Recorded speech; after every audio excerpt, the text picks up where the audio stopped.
Can you celebrate with me, Madam Modupe Ehirim, as she goes on stage? Please celebrate her. She's a very shy person, but she's always smiling. So please celebrate her as she goes on stage. Thank you very much, ma'am. Please celebrate and welcome with me another man that I just saw today, but I just knew he was a reverend the minute I saw him because of the smile and the courage and the control. Ladies and gentlemen, please celebrate and welcome with us Reverend Canon Bode Daramola. I celebrate you, sir. You're welcome. God bless you. Ladies and gentlemen, can you welcome with us another great man that is going to be on the panel, Dr. Ayodeji Ajayi, as he goes up stage. Can you welcome, representing Dr. Titi Lola Vaivo Adeniyi. Okay, okay, thank you. Thank you for clearing that. So these are the members of the panel, and to moderate the panel, which I am sitting here, ready to learn from a seasoned moderator. You know, some of us just know how to do MC because we just know how to talk. But you know, some people know how to moderate. They are skilled moderators. Ladies and gentlemen, the woman with the fiery red hair, the woman with class and courage, permanent smile, and ever well comported. Please welcome with me the very beautiful, the very elegant Adeola Kingsley James. I celebrate you, sis. Keep clapping, keep clapping, keep clapping. Let's not stop yet. Thank you very much, sir. So let me quickly introduce some of the people that I'm sitting with, because I'm sitting with greatness. So Mrs. Modupe Ehirim is the founder and lead counselor at the Right Fit Marriage Academy, where she helps men and women build strong, fulfilling marriages. Can we please clap for her? Because at some point you will need her, especially the young people here. Because we're all hoping to get married, aren't we? The young ones, yes? And some of us are hoping to remarry, yes? So we definitely will need her. Okay, so Reverend Canon Olabode Daramola is a licensed clinical psychologist and lead partner at Hemisphere Consult with over 20 years of experience in client management, training, and quality assurance across the oil, telecoms, and health sector. Please clap for him.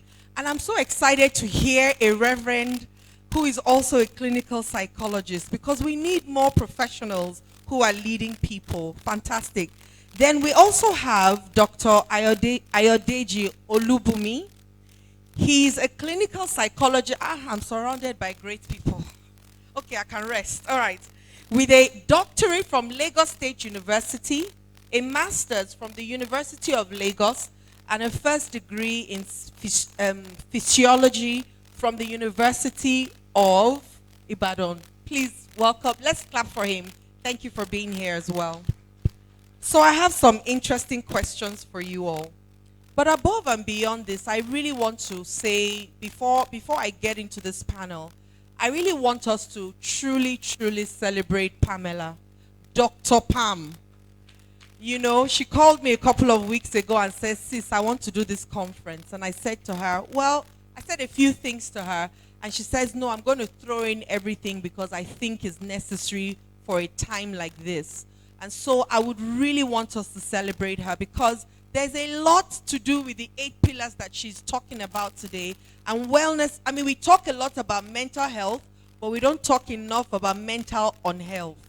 And there's a lot of unhealth going on around. Whether we like it or not, we all have a negative story we're telling ourselves, whether we like it or not, from when we were born till now. And that negative story could be stopping you from the greatness that you so deserve and desire.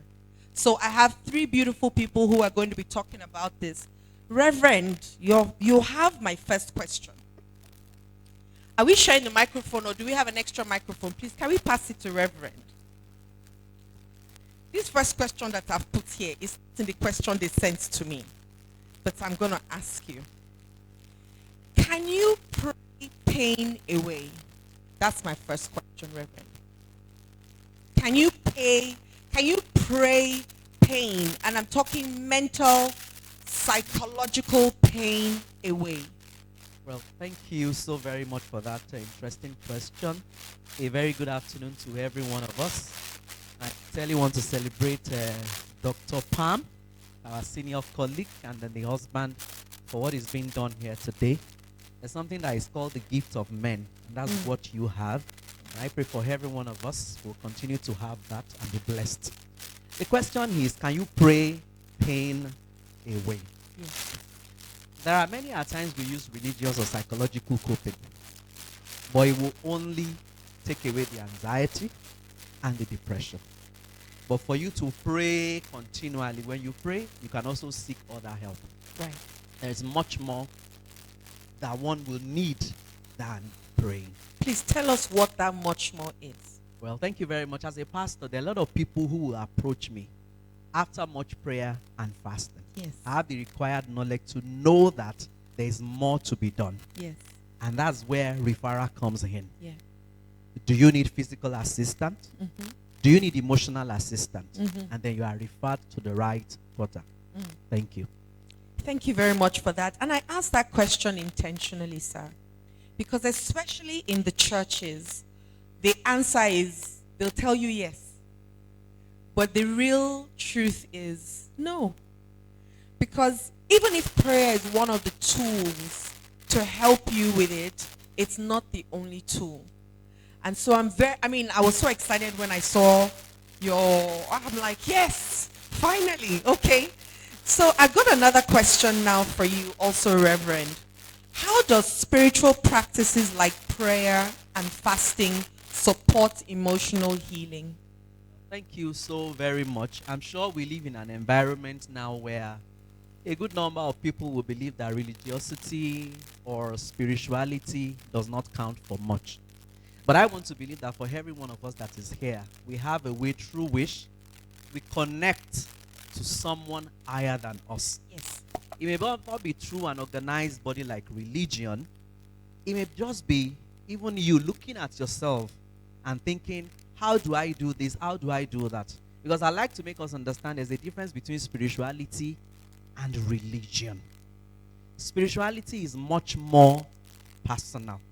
It's how to find meaning and then understand purpose and direction.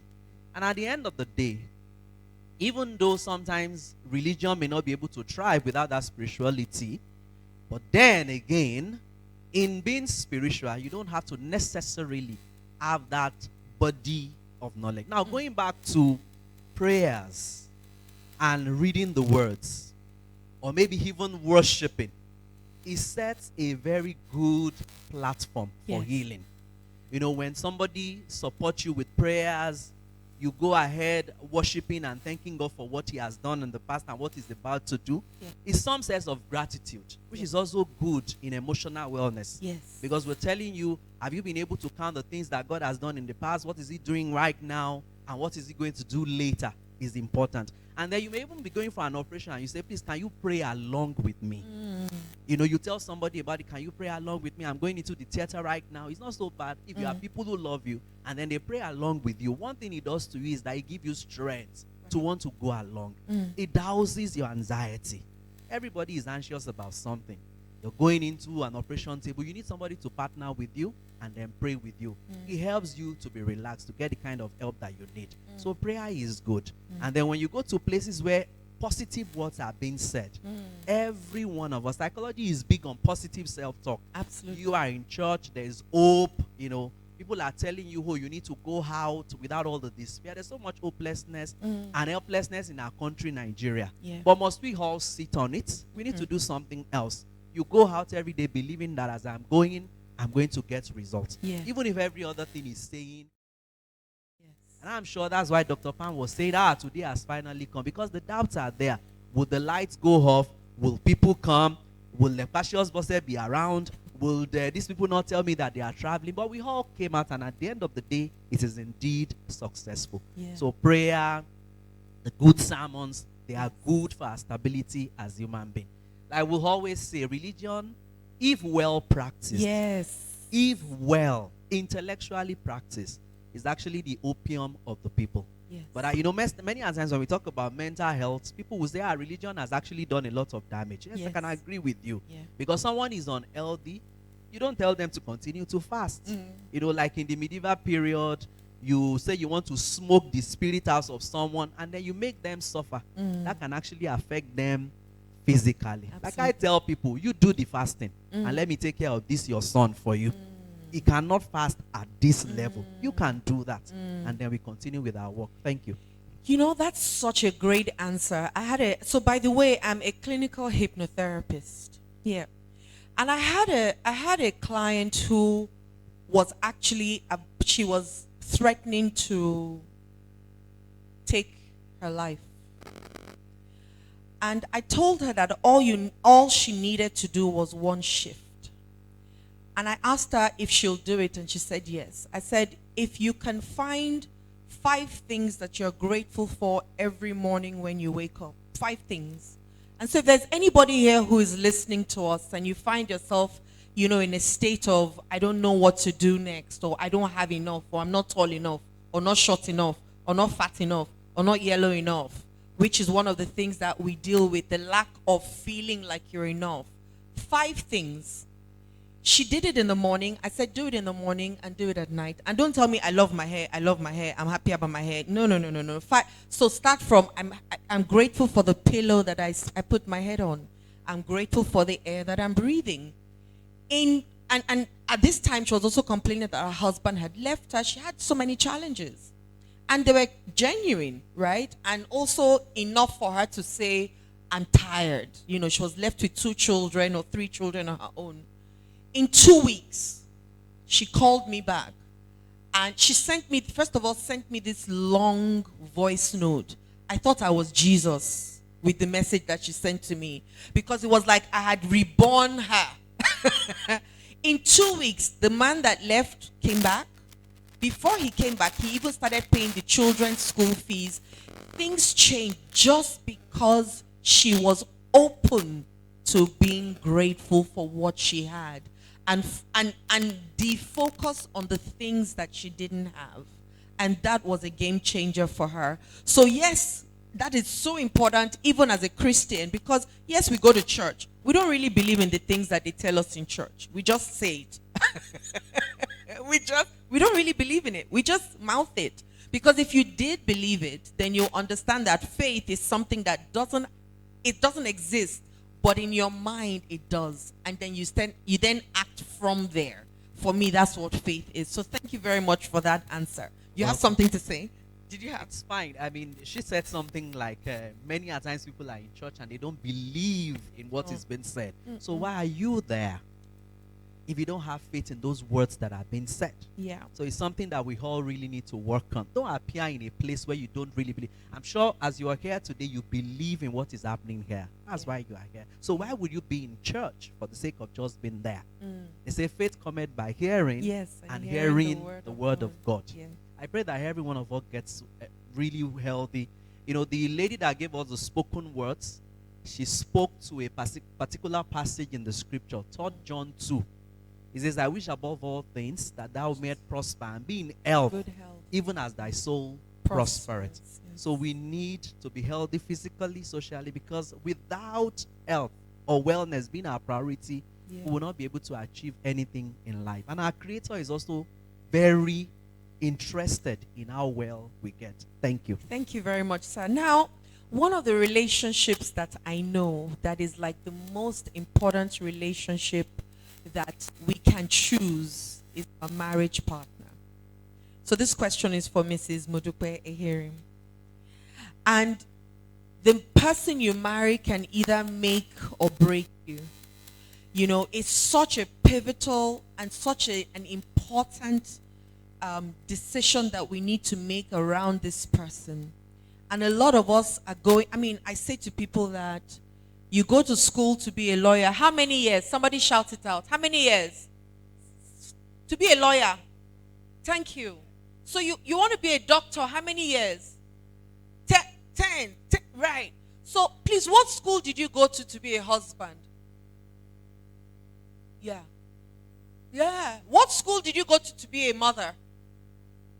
Life school. Where is that? Exactly. And you expect to be good at it. It's like it doesn't make any sense. So for me, if I need to prepare to be good at something, it then means that if I want to be a good wife, I need to prepare at it. If I want to be a good mother, I also need to be ready for that role that I'm about to play. And so, my question to you, Mrs. Ehirim, is what does a healthy marriage look like? Beyond, of course, not all the things that they talk about. What does a healthy marriage, or what should a healthy marriage look like? And the people that are about to go into it, what are the things they need to look out for to at least know that they have an awareness of where they're about to enter without just getting a certificate saying you have passed? Thank you, Adiola. And thank you, everyone, for being here. Please listen very carefully to me. The way Adiola framed the question is the way that we usually frame it and look for answers. But when you are asking the wrong question, you will get the wrong answer. Yes, sir. There is actually a school for marriage. And the way God created us, regardless of your religion, is that you get born as a baby, you start to live in a home and in a community. And just by observing and interacting with the people around you, you are learning how to do life. If you have a baby today and the carer for that baby is always smiling, that baby will be a smiling baby. We learn about marriage, about relationships, just by being around people. And the way God designed it is that, so this child is growing up in the home and is watching people.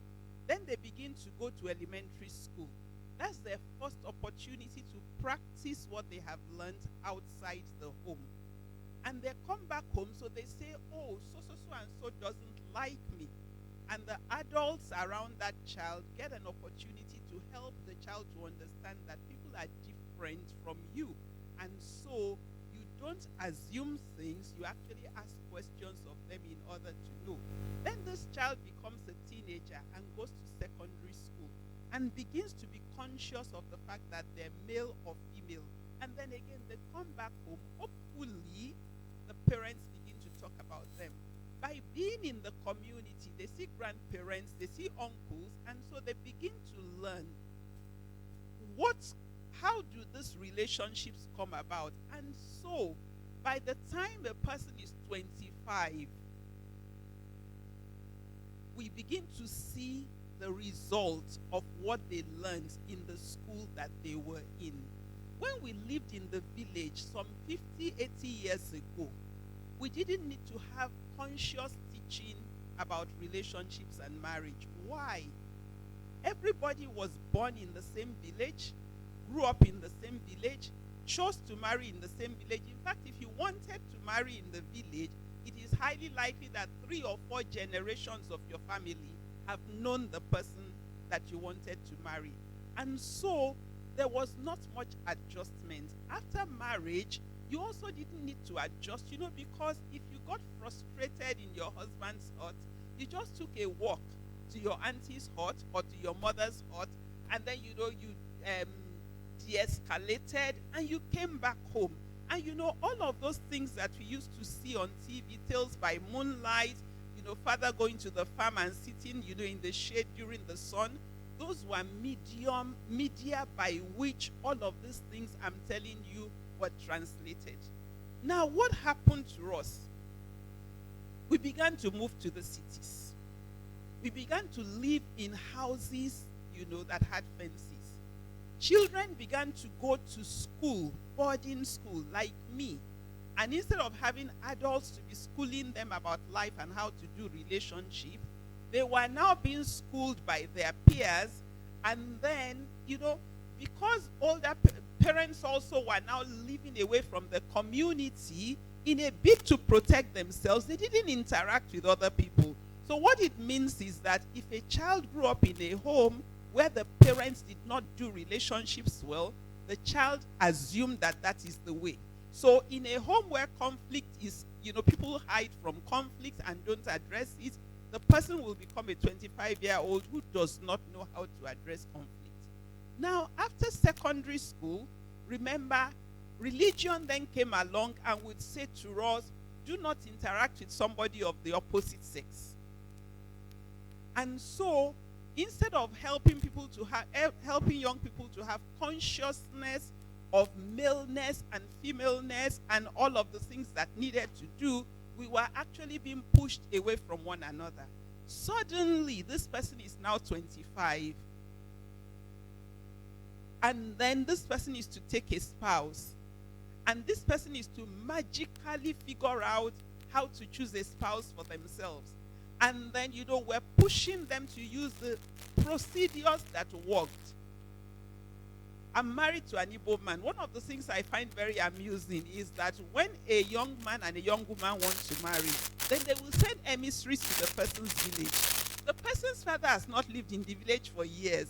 The child himself is in the US. Pray tell me, whatever things are confirmed in that village, what does it tell you about this person who this young woman is about to marry, or who this young man is to marry? So all of these things are the first things that we need to look at, because if you try to define a healthy marriage without understanding all of these, you would only be layering burdens on the young people. So what does a healthy marriage look like? A healthy marriage is a marriage that is happening between a man and woman who know themselves, who understand their origin, their nurture, their life experiences and their life exposures, who know how it has shaped them, and who have the capacity to help their partner to also understand that, so that when they open their mouth to talk, when they interact with one another, one partner is not interpreting the other partner's activities through the filter of their own experiences. Remember what I said about people living in the village. When we were in the village, all of us had the same filters. So if you say hello, I interpreted your hello as hello. But in today's world, where I was born in Lagos, even though I'm from one village, and the person from that village was born and brought up in Kano, hello means different things. And without that conscious decision to engage with one another and to truly know who this person is, you cannot have a healthy marriage. See, let's first of all clap for Mrs. Ehir, because she has just given you like a 5-year course in 2 minutes. This thing that she just mentioned is like, some people, it will go past you like this. That's the truth. Because you can't even connect with some of the things that she said. However, I want you to focus on the last thing she said of what a healthy marriage should look like. And I would like you to repeat it again slowly. A healthy marriage is one in which the two individuals know themselves. They know their origin, they know their nurture, they know their life experiences and exposure, and they know how it has made them who they are. And then they have the capacity to help their partner also to understand it. When Pamela and her husband were talking, what has made them the people that they are, or for that matter, Norbert and Gloria, what has made them who they are is not I love you, I love you. It's the ability to know themselves as individuals, and also then to be able to help their partner to know who they are, so that they're comfortable with one another. They both feel seen, they both feel heard. This morning, for example, I told my husband last night, I said, I'm going to Oriental Hotel this morning. And then he looked at me, what are you going to do? I said, oh, my friend invited me and I want to go and support her. My husband does not know Pamela. He didn't ask any question. But he knows that Modupe is such a sensible person, she doesn't do stupid things. And he said, okay, how do you get to know somebody to that extent that you are comfortable with them? That's what you have a healthy marriage, because it means you look at this person, they stand up, without them telling you why they stood up, you know why they stand up. So what I hear her say is that the first thing you need to do is know yourself. Because until you know yourself, you cannot teach yourself to anyone else. So how many people here have a user's manual? Do you know what so for us to know God, what do we use to know God? So for us to know your phone, how do you know your phone? So how many people here have a manual for themselves? Therein lies the problem. Yeah? If you don't have a manual for yourself that you can share to somebody who then shares his or her own manual with you to say, this is who I am. These are the things I like. These are the things I don't like. This is what I do, or this is how I behave when I feel hurt, angry, unseen, rejected. I mean, those are words that we don't use, but with as much clarity. This is what I need when I feel this way. This is how I need you to show up for me. Just those kind of questions. But when we go on dates, we go and eat. And we smile at each other. And then we go home and say we had such a great time. What are the conversations we're having whilst we're doing those things in preparation for a journey of life? Food for thought, guys. Adiola, please, let me just share this illustration very quickly. So I was in conversation with a couple yesterday who have dated for 2 years and who were thinking of marriage. And one of the things that came up in the first session with me is that they actually think very differently about spirituality and religion.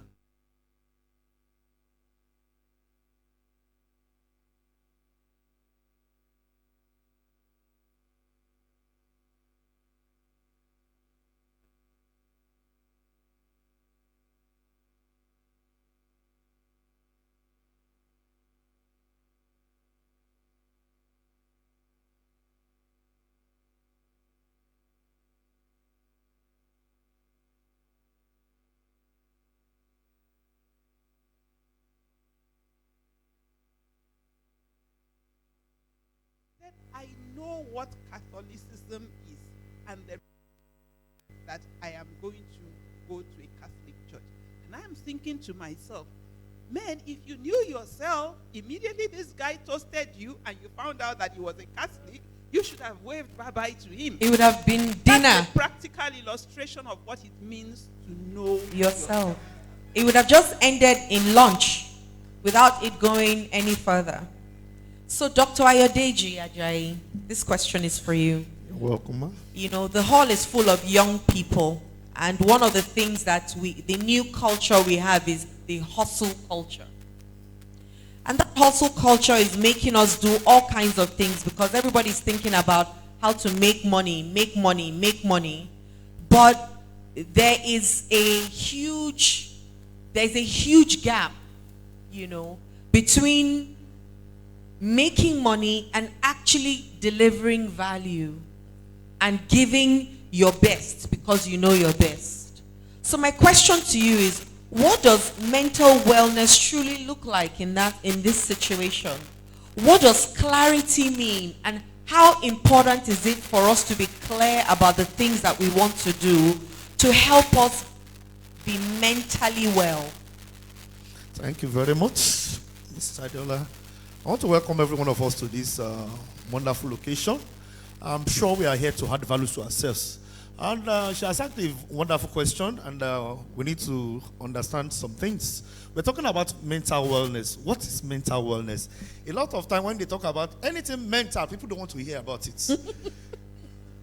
Mental, psychiatric, psychological, people don't want to hear about it. And I work in the psychiatric hospital.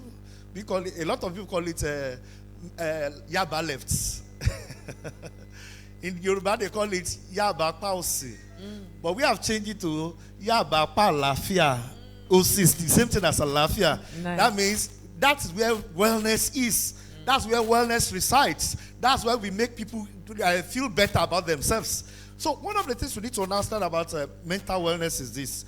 It's not actually the absence of illness or whatever, but it's actually the mental wellness is about a psychological well-being. And when we talk about psychological well-being, we are talking about an issue where your thinking, your feeling, your behavior is right.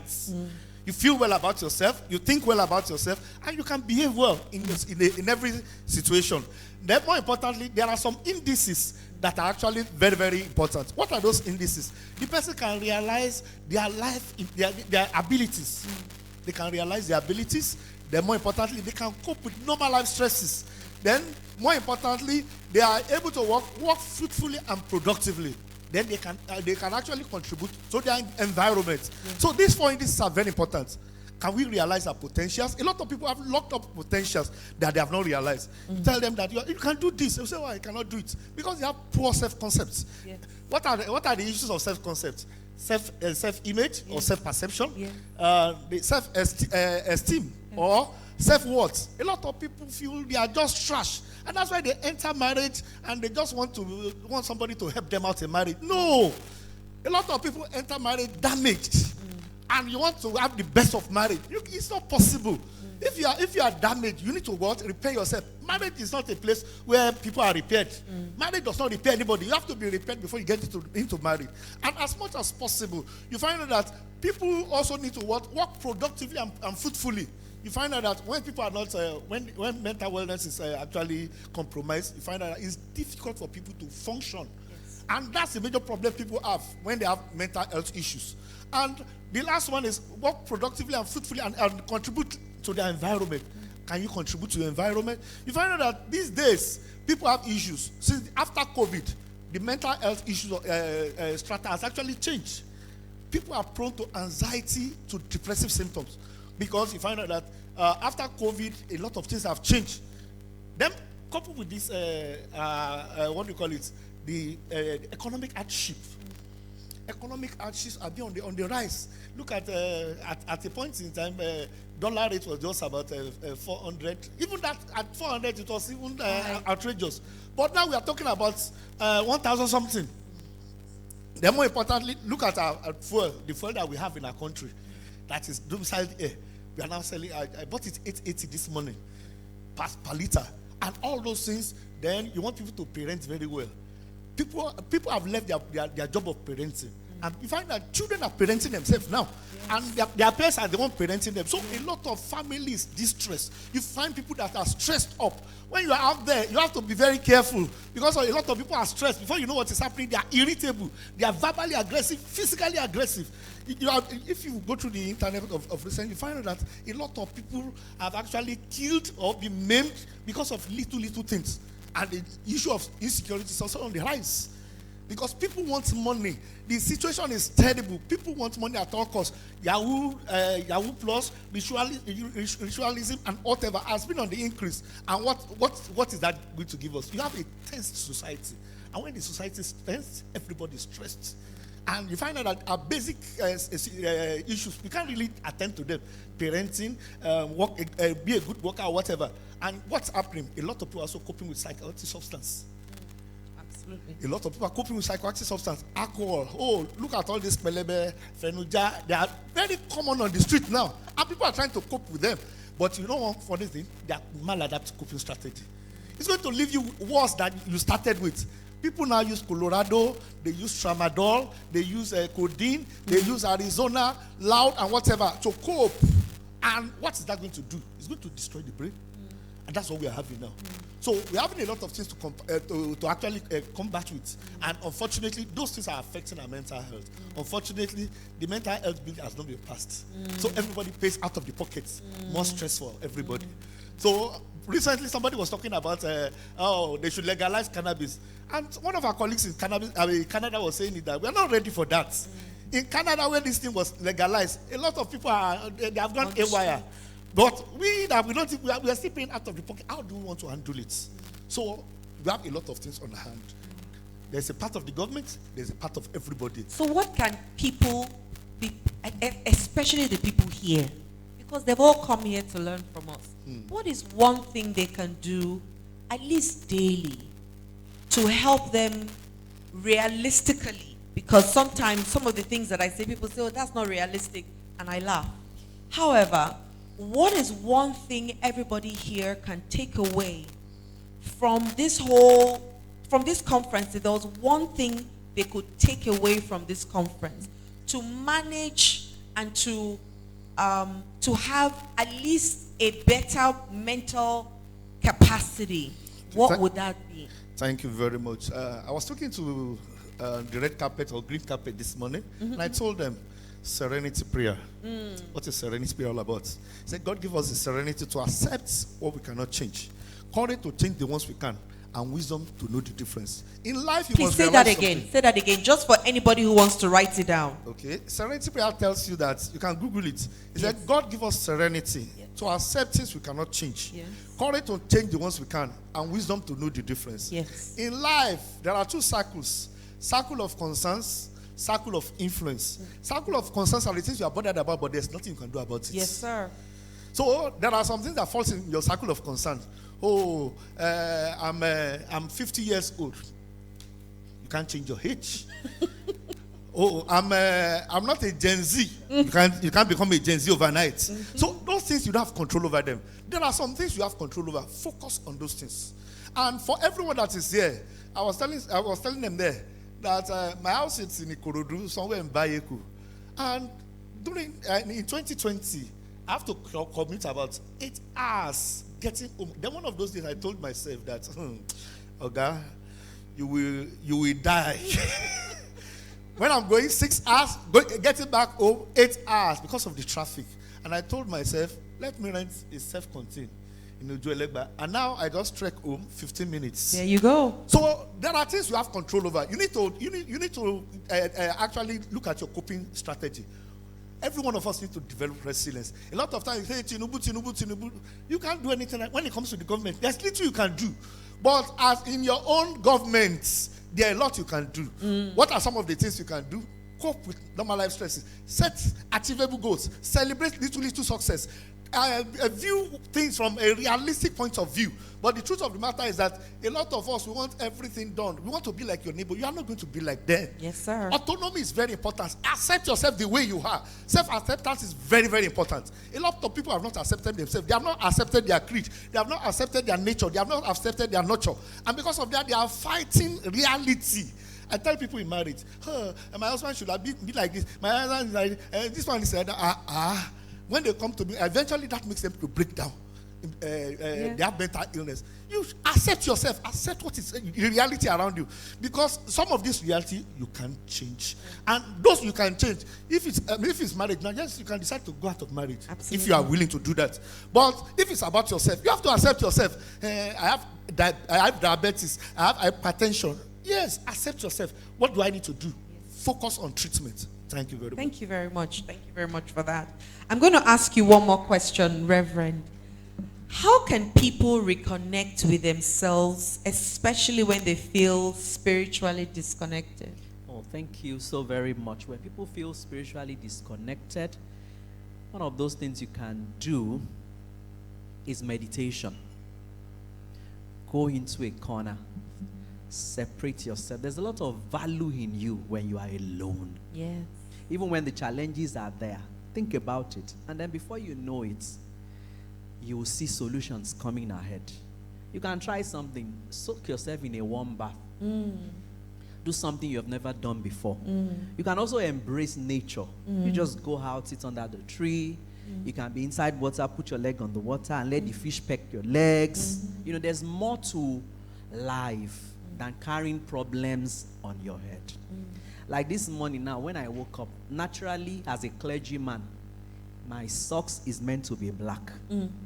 But I love happy socks. So I decided I'm going to wear that socks because when I'm going, I'm not going to bore people. So you look at my tie as well. When I wear it, it's always very colorful. So in the midst of that dark cloud, look for that one thing you can be happy about. And for every one of us, make yourself a priority. Yes. Problem no they finish. Especially for people, you're taking care of people, you're concerned about other people. For every one of us in this room, many times you're bothered about your husband, your wife, your mother, your grandmother. How many hours do you spend in a day taking care of yourself? Make yourself a priority. It is not selfishness. Sometimes you need to sit down without your one bowl of nkwobi and say, you know what? This one. After collecting this salary, this one bowl of nkwobi, I will go finish chop it. Alone. And the word will not come down. And when you sit, we talk about master dating. You date yourself. You sit with yourself, even if there's nobody at the edge of the table. Yes. You eat your meal. Yes. It's not every time when you call you, who are you with now? Who are you talking to? Even in the midst of not being able to talk to someone, take care of yourself. And most importantly, social wellness is, because I was just looking at all the pillar of wellness. We can't neglect anyone. Yes. You can be spiritually well, you discover your purpose, and then you know the direction you're going. But if you are not financially stable, it may be difficult to pursue it. And then when you not have the money, physically, if you are not okay, You're in the hospital. yes, you are in the hospital. The Lepasius boss, she has spoken to us this morning about our BMI, trying to lose weight and all that. You can't pursue your goals when you are not physically healthy. And then the social aspect of it, we all must not neglect. If I don't say that one here, I just have to say it. In this room now, as we are talking, there are people who have been on their phones since. And that's the way the world has become. You see husband and wife in the house and their children. Everybody is on that gadget. 1,000 followers, 1 million followers. At the end of the day, I ask people, those your followers, if you need 1 million naira, how many of them can actually give it to you? So it's important that we have people, physical people. It will get to a point where to engage people like this physically, maybe a lot difficult. We'll have to pay to get people to show up. But in the midst of it all, we must never neglect social aspect of our lives. You need people. You must connect with people. I chaplain an organization where I have over 1,000 boys and girls. And many a times they will tell me, I'm just ghosting everybody. You put on your glasses with your cap. They put on their AirPods. That's the end. I mean, and they use the word, I'm going to zone out on all of you. And I'll be like, in your zoning out, how have you solved the problem? At the end of the day, you'll still come back to us. But the most important thing is be sure of the people that you are talking to. Talk to professionals. If you have challenges, don't just speak to just about anybody. And if anyone is going through any form of challenge, it is okay not to be okay. But don't remain at that level. And finally, when we talk about wellness, I say wellness as we have it is not a medical fix. You go to a doctor and say, oh, please, let's just operate there and let me just be okay. It is a culture. You wake up in the morning, what are those decisions that you are making to ensure that you are well? What type of water will I drink? What type of food do I put in my mouth? Who do I relate with? Are you in a toxic environment? Who are even your friends? Your contacts, the people that are on your phone, that's what will determine where you'll be in 2026 or 2030. So every decision will take. And like I was telling them at the red carpet, I said, there's no relationship in life that will leave you the same. If it doesn't take something away from you, it will add something to you. Just like I came in here today, I could have been in my corner preparing for tomorrow's service, but I came here to learn and then to meet people. And interestingly, she's one of the people that I'm meeting newly. We're so close, but I'm seeing her, meeting her for the first time. But we have some things in common.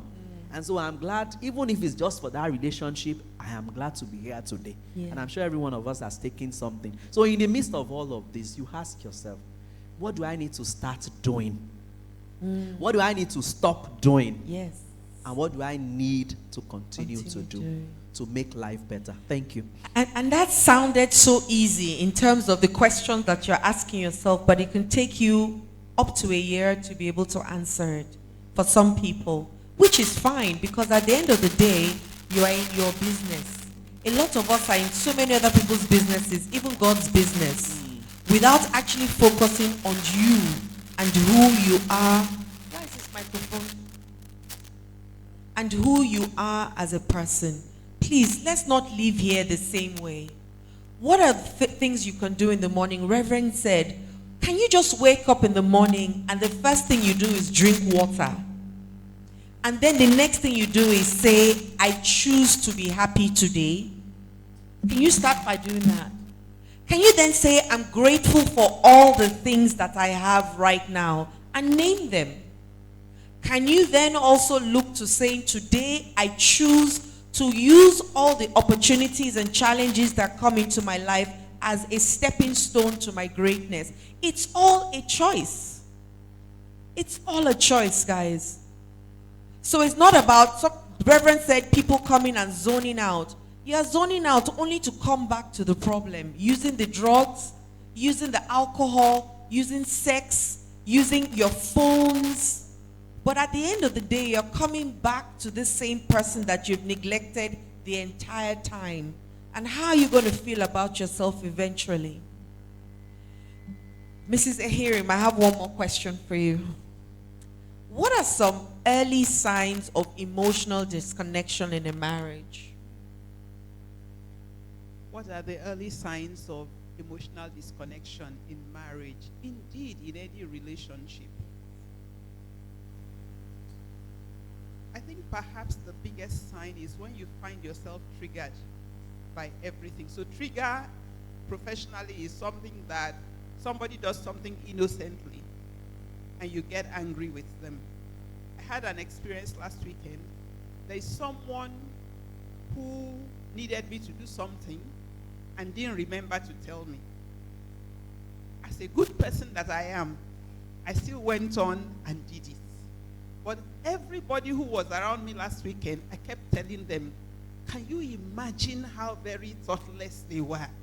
And even though people were trying to pacify me, I could not let go of it. Eventually, I had to sit myself down and say, Dukwe, sit down with yourself. Why are you so triggered by what this person did? And as I sat down, I realized that I was feeling that the person does not see me. So not see as in, but that I don't seem to matter anymore to them.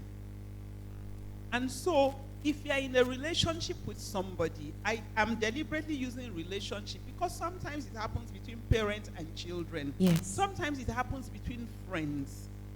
Essentially, once you begin to feel that the person is not seeing you, the person is not hearing you, the person is not giving you the attention that you think that relationship between you and them deserves, something is beginning to happen in your relationship. What you see we do is symptoms. What do you mean? So that person says, hey, I told you to do something, you didn't do it. Or you say something to them and say, just keep quiet, don't disturb me. Those are symptoms to you. Regardless of the language with which that person communicates with you or which you communicate with that person, the fact that you're feeling that triggered is a sign that things are going wrong in your relationship. The first place to start is with you. Yes. And to say, something important to me is being affected. What is it that is important to me? You know that person I told you about triggered me last week? When I eventually calmed myself down and got into conversation with her, I found out that she's caring for her autistic grandchild. I found out that her son had brought his daughter to her to care for some time. Essentially, she was overwhelmed and overloaded.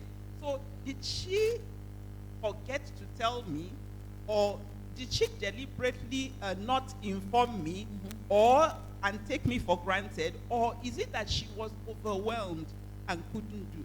And even though I didn't go further with her, the information she gave me made me to begin to look at our relationship again in a different way. And without even connecting with her, I started to make an effort to repair. Again, repair is a professional word that we use, which is you trying to reconnect with that person. Am I feeling better yet? Not really. But because I sat down with myself and I thought about it and I spoke to her and got additional information, that relationship, we have started to mend it.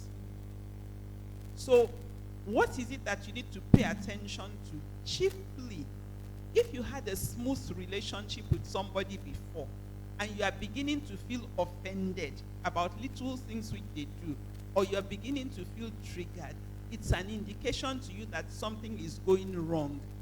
Because we don't recognize those signs and we don't make an effort to repair it, can you imagine if that situation goes on for a year or for 2 years. So by the time somebody is saying, I don't want this marriage again, essentially what they're saying is, I don't want to be in this situation anymore where I am not feeling seen, I am not feeling heard, and I am not feeling connected to you. Thank you very much. As you were saying what you were saying, I remembered a conversation that I had with my husband as well. I found out that there was a statement or a sentence that used to really trigger me. And that sentence is this: a woman is meant to subject to her husband. That thing used to wake me up in such ways that I would be angry. And I'm wondering why I'm angry. And so, like Mrs. Ehirim, I sat down and I asked myself, why does this sentence irk you this much? And you know what I realized? When you use the word subject or submit, I heard servant. So I interpreted that word as servant. And I have not worked this damn hard to be called a servant by nobody. And so when I realized that, and I was bullied for a long time by my dad, bullied seriously, you know, because our parents thought that they could break us, right? And so no man is going to have that permission over me again that way.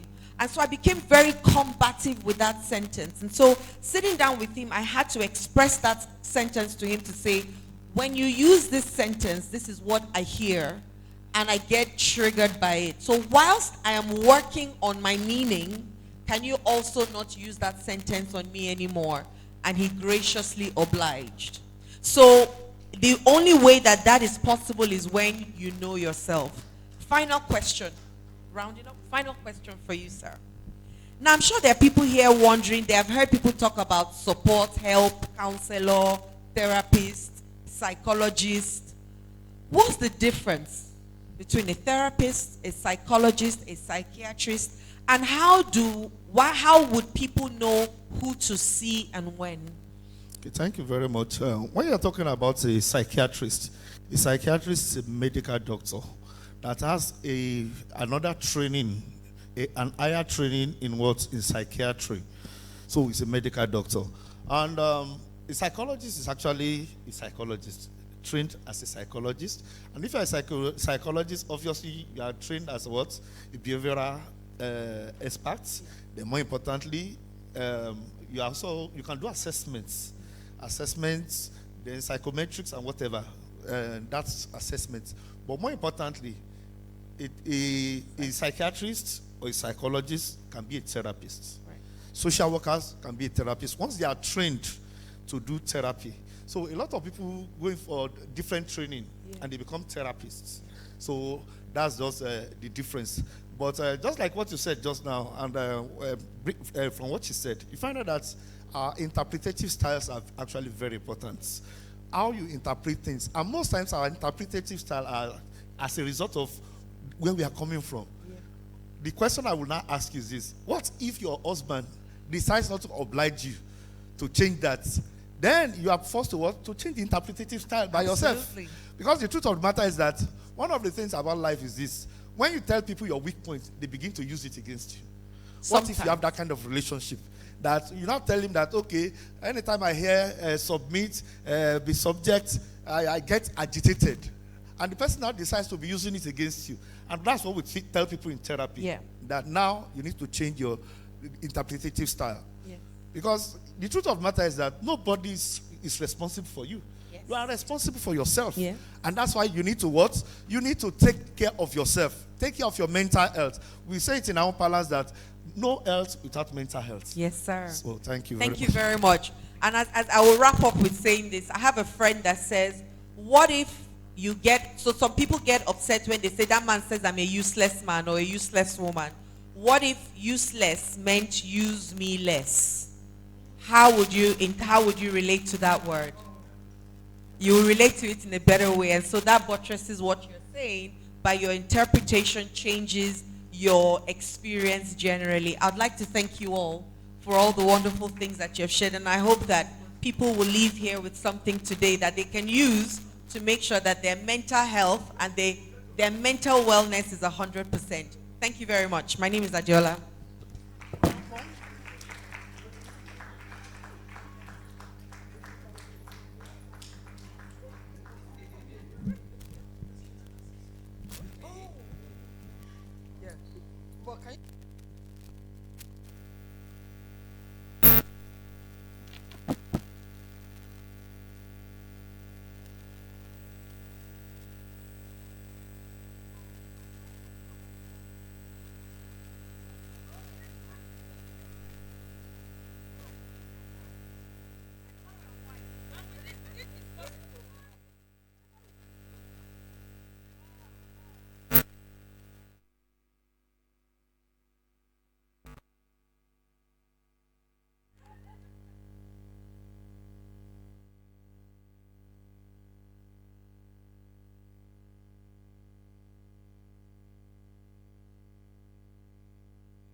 currently we can do some questions and answers. So how many? 3? Like 3. So if we have 3 people who want to ask our experts questions, please bring them forward. Short questions, and just go straight to the point.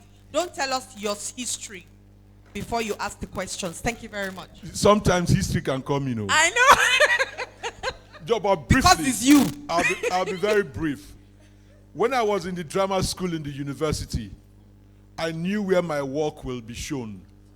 Radio, television, film, and probably written on newspapers and the rest.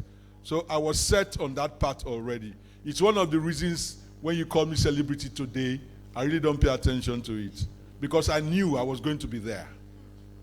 It is not new to me, if you know what I mean. I didn't happen on it. I studied it, and I got to that point. Then, Sigmund Freud said he had this theory of psychoanalysis where he said a woman was persisting, that she was sick, and that she needed to be injected. And then he just used only injection water and injected her, and then she went home feeling okay. Now, I was taught in school that when you get information, new information, your perceptives, your opinions about certain things are bound to change. And then they told us the importance of news, new things. Some people say it's north, west, south, and east. No, that's wrong. News actually means new things, shortened to news. They say the importance of news is for survival and the psychological development and well-being of the people who consume the news. Right. Now, my question is this. I put all this as just background for where I'm going. That where is the place of understanding and accepting what you have probably been prepared for, but somewhere along the line you forgot it? Where is the place of friendship? Like Mrs. Kingsley James said that, and the doctor too. The doctor said you will use what you don't like, telling somebody your secret and using that secret to make her angry or make him angry as time went. But if that person is your friend, will he or she deliberately use your secret or your weaknesses against you? All right? So where is the place of friendship? Where is the place of understanding? And where is the place of information and news in all of these things that all of you have said, spoken about? And I must say that I've gotten enlightened from the professionals. You all are professionals. You know how to read people's minds, and I'm sure you'll be reading my mind, even if I'm not asking the question properly, but I'm sure you understand what I mean. Thank you. Thank you very much. That really was a great question that you asked. One of the challenges, you remember the statement I made, the ground has shifted from under all of us. What you just referred to, what is the place of friendship in a relationship, and why would anyone use what you have admitted is your weakness or a trigger? All that is telling you about people who do that, it is showing you their nurture, their origin, their life experiences, and their life exposure. One of the challenges we have in today's world is that when you see me as an adult, you are making a huge assumption about me, and that is that I have been properly nurtured. So you are having expectations of me. And because we make that huge assumption, we actually give trust to people who have not demonstrated themselves to be trustworthy. And when you have given your life into the hands of somebody who has not demonstrated themselves to be trustworthy, there is no way they will not hurt you. That is not blaming the person who is not trustworthy. That is also telling us that the person who is not trustworthy was nurtured in a way that is how they have learned to live. I like the fact that Pamela put together this conference because it is giving us an opportunity to help all of us to know the role that we have to play. I tell my clients, I'm not a marriage educator so that you can be happy. You are just happy as a side contribution. I am a marriage educator because I've just realized that if the adults we have today, in fact, if you have a child who is already 18, please go and learn how to interact with an adult. Step one, sit yourself down and assess how you parented your child. Because it is highly likely that you have made them somebody who would not be able to live with another person well. And you still have an opportunity to remedy. So assess your parenting. Ask yourself what you should have taught them when they were young about how to relate with people, which you have not taught them, and now apologize to them for not teaching them, tell them you two didn't know. Adults find that difficult to do, but when you do that, you have actually started to train your child to be somebody who treats another person well. And then say, we're going to go on a journey together where I'm going to help you to become somebody who knows how to relate with other people well. What we have been doing, because we didn't realize the ground shifted from under us, is that we're very quick to blame and point accusing fingers. And I always ask the question, can someone do what they were not taught? Last year I had a strong experience. I write on Facebook, and a lady said to me, stop putting these foolish ideas in the minds of women that they can enjoy the relationship with their husband. At first I too was going to say, Josh, shut up, don't do all these kind of things. And then I calmed down and I engaged the lady in a conversation. In her entire life, she does not know anybody who was in marriage as a woman and actually had the kind of relationship that we are seeing with the Udokas and with the Youngs. She does not know. So I said to her, I'm sorry. I've had a different experience from you. The reason why I talk about it this way is because I know lots of people who have been married for 60, 70 years that I know personally. And I have actually watched them over the years having lovely marriages and everything. Support me so that we can help other women who are coming after you to actually know that such a thing is possible. Now, that kind of a person, it is practically impossible for them not to use your weakness against you. Because why? In the place where they grew up and learned how to do relationship, the way you got through life is to make sure that you use things that you know about people against them. So when you see people behaving in that way, it tells you where they're coming from. You have a choice. For your safety, you may need to walk away from them. However, if you're somebody who is mentally strong and can cope, you then become the model for them to learn from you, because you can be a safe place and not give them fire for fire, and they can over the years learn from you. That's what I would say in response to your question. I'll add something. Hurt people hurt people. So for them to do that, there's something definitely wrong. And I'll also then say love people, love people. So then that brings the difference. You want to say something? Thank you very much. I think she has summarized it in a very wonderful way. But the truth of the matter is that one of the skills of being psychologically minded is for you to understand that you need to accept people for who they are. And that's why when you are meeting with people, a lot of times we have ideals in our mind, but you need to deal with what? The real person. Who is this person? When you are meeting a person for the first time, try to analyze. Who is this person? Will I be safe with this person? Will my secret be safe with this person? Just like she said, understand yourself, understand others. We call it emotional intelligence. A lot of people are not emotionally intelligent. And because of that, you get a smart for it. Because whether you like it or not, some people have what we call personality disorder. One of the personality disorders that are very common is narcissistic personality disorder. With that kind of person, they are going to gaslight you, use every information you have given them against you, And you have antisocial personality disorders too. These are people that are what they are very rebellious. Somebody called me this morning. He started calling me since yesterday, but eventually he was successful to call me this morning. And this is one of the patients I was treating, cocaine addiction, but unfortunately has gone back to it.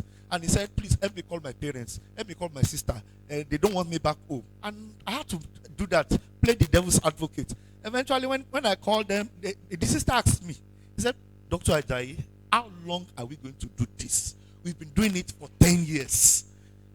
How long are we going to do this?" It's a natural thing. When people have antisocial personality, sometimes they don't profit from experience. They keep doing the same thing over and over and over again.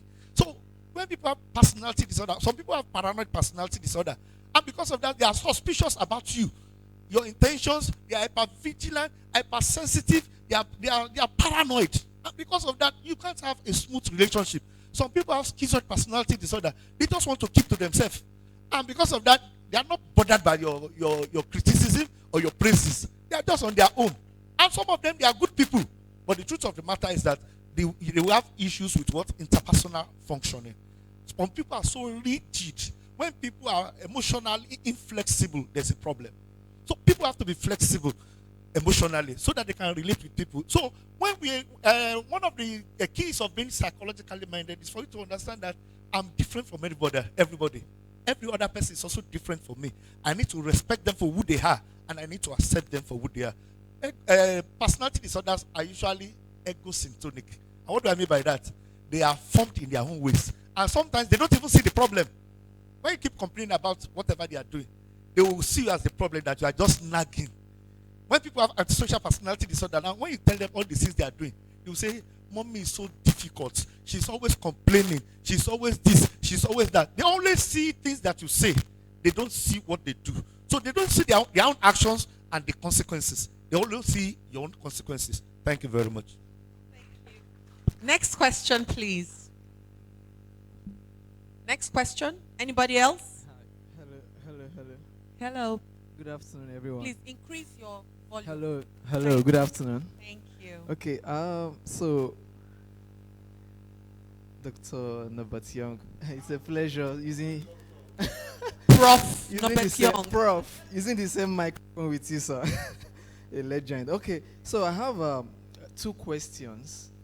So there is the most important one of the two. the two they have to go together. I'm sorry. So the first question is for the men, and the second question is for the women. So probably people that have lived together and are like 30 years or more in marriage. So there is a question of ladies ask these days, does he have money? So when you talk about relationship, when you talk about marriage, the first question, the most popular question ladies ask now is, does he have money? So I'm asking, does wealth or riches guarantee a successful? That's for the men who have been in marriages, successful marriages in the house for like 20 years, 30 years or more. You don't even need to go that far. All right. Then the second question is for ladies, because ladies are now asking, does he have money? Guys also have their own questions. Guys are asking the ladies, what do you bring to the table? So now, I'm also asking, what does a woman bring to the table for a marriage to be successful? Okay. Thank you very much for that. Reverend, do you want to go? Thank you so very much for that important question. Financial, because when we look at the pillars, you may be wondering which one is actually the highest. A mental wellness person will tell you is the mother of all. But we know with our younger generation, financial wellness is indeed very, very important. But the questions we need to ask is, what are those things that culminate into financial wellness? Vocational wellness, does he have a skill? And then occupational wellness, what is he known for? And I tell people these days, whatever you can do without collecting money for, it may be that one thing that would eventually build your life. Year 2020 was the best year ever for me. I've done psychology for many years, but that 2020, everything changed. I volunteered to take care of COVID patients without expecting to get anything back. But at the end of the day, I get to meet a whole lot of people that I've never met before in my life. And after COVID, life just has never been the same. So for ladies who are asking, is he wealthy? Is everything okay? Wealth. I mean, human beings are even like flowers. It can go in one bit. There are stories of people who have been rich and wealthy before, and all of a sudden, it just goes. And there are families where the money is even there. But marriage, there's always trouble all the time. So whatever you want in that marriage, if it's money, you think you can use it to compensate for everything. Your husband will tell you, I have to go out and make the money, and you will be all alone at home. And for bringing something to the table, either as a man or as a woman, you must bring something. Why are you getting married in the first place? Is it for you to be pampered by someone? You also should be ready to pamper your husband or pamper someone else. For example, the Nigeria that we are in today is not a time to tell a woman, don't work.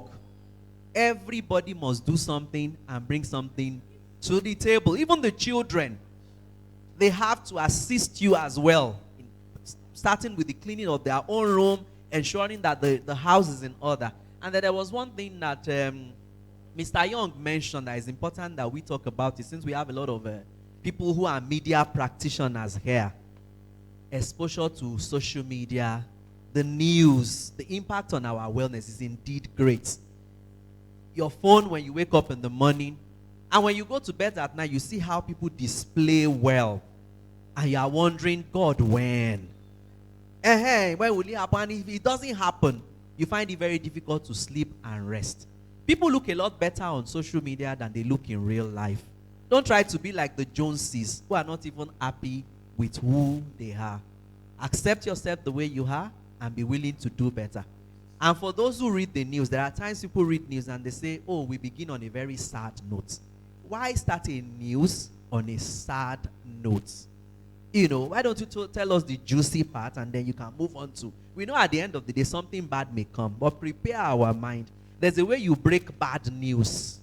I broke news to COVID patients, whether you're positive or negative, but there's a way you prepare the ground so that people don't jump off the cliff while you are giving that news. And when you wake in the morning, I know a lot of us would like to listen to all those, you know, the thing, how they read it even on the news, the Coco Nu, the one they call Coco Inu, where they're always screaming and shouting, and I'm like, must you shout?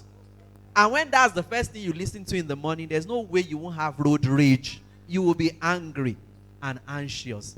And finally, you know, the first music you listen to in a day has a way of going all through your mind throughout the day. So when you wake up in the morning, that your 1 hour, read your scripture, hear good music that will lift up your spirit, and then pray. Connect is indeed very important. May we all be well and enjoy our life. Do you have money? Over the last 9 years, I've been encouraging young women to ask that question. And I will tell you why. You remember what I said about the village? When you wanted to marry in the village, before you even married, they would have pointed as your own land. Community people would have helped you to build the house. And then they will point land to you that you are going to be farming. Food is not a problem. So survival is a question we didn't used to discuss before. But in the city, to cook vegetable soup, you must have money to take a bus to the market. You must have money to buy the vegetable. You must have money to buy the firewood or the kerosene. And you must have money to come back to your house. In fact, to even have the house, you must have money. There is what we call basic survival needs. When a girl is asking you, do you have money? You should listen to her and ask, is she asking, do you have a consistent means of meeting basic survival need? If she's asking you that question, she's not harassing you. Even you should be thinking of that. Why? When you don't have funds to meet your basic survival needs consistently, you have no business following your passion.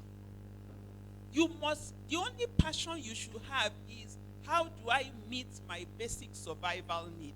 And you know why we are increasingly bringing up this question now?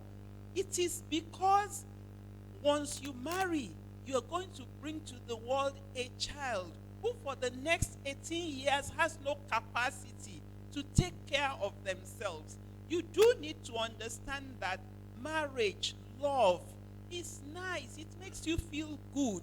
But that decision you are making in private is having an impact on the rest of us who didn't even know when you were thinking about it and discussing about it. And so when you also ask the young woman, what are you bringing to the table? Ladies, it's not a bad question. You know, one of the things that social media has done to us is show us how we have been nurtured. We have been nurtured not to listen and ask ourselves, what is the person saying? We have been nurtured to be intolerant of perspectives that are different from us. If you are part of my academy or you have anything to do with me, I always say, you see those places where they discuss, is a woman good if she does this or not? Or if a man does this, please avoid such conversations. You know what they do to us? They make us believe that we are enemies to one another. Have you seen a community where the men didn't contribute to the problem, the women didn't contribute to the problem?